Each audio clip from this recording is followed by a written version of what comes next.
nun? Ano ibig sabihin nun? Feeling mo, Jollibee, bida-bida. Naglalakad ka lang, tumawa sila. Ako pinag-uusapan nila, no? Siguro sinabi nila, ay girl, ganda-ganda ka sa sarili mo. Hindi ka main character. Huwag ka masyadong asumera.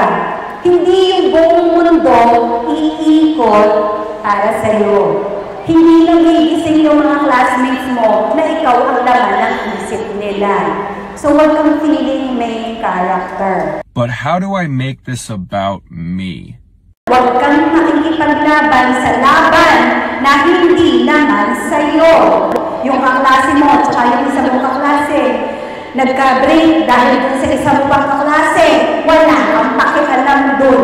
Hindi mo laban yun. Huwag kang nakikisaw-saw doon. Okay?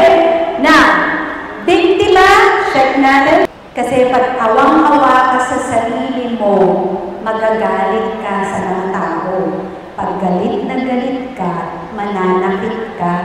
Because hurt people hurt people.